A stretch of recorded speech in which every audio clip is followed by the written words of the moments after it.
They lost their ability to understand and speak God's language, the language of heaven. That is why, when we are outside the kingdom, we do not understand what God says and no longer know what He expects. One characteristic of kingdom life Come on, man, this is a free man talking.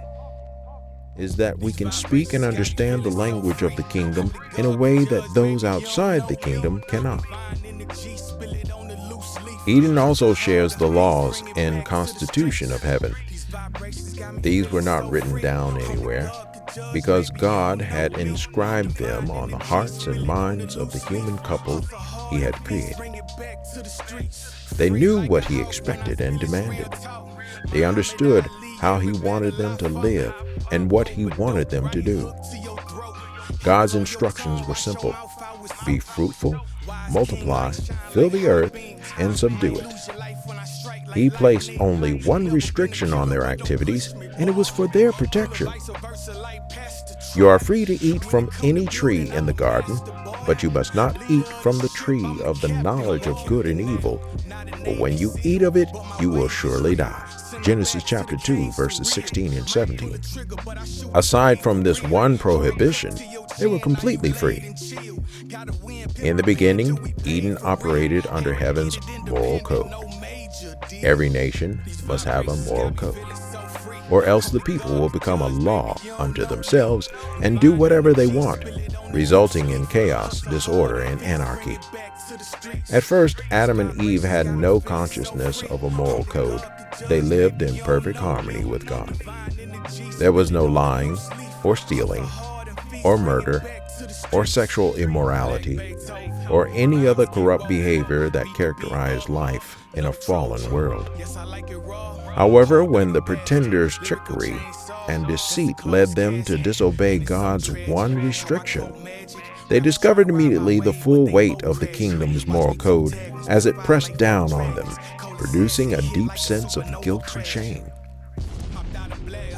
Eden and heaven also share common values. Part of being a citizen of any nation is agreeing with the expressed values of that nation. In the kingdom of heaven, the most important value is obedience to the will of the king. Through their disobedience, Adam and Eve revealed that they no longer shared the king's values, which is why they had to leave the garden. The disobedience of Adam and Eve violated not only the kingdom's moral code, but also its customs and social norms. All nations and kingdoms have customs. At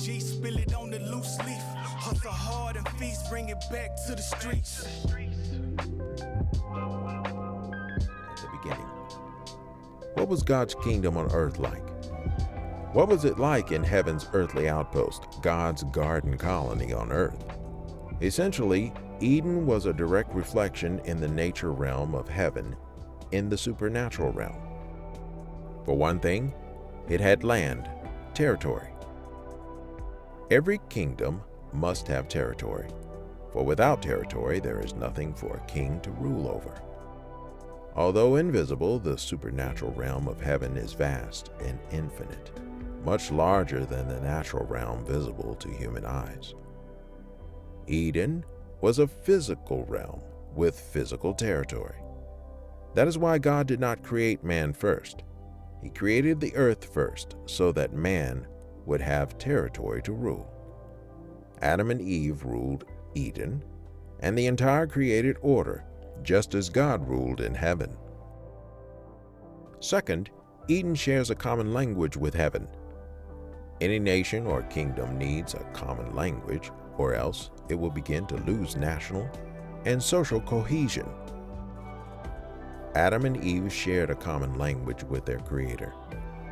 They conversed openly and easily with Him in a completely transparent relationship and always knew exactly what He expected. All that changed when the pretender took over.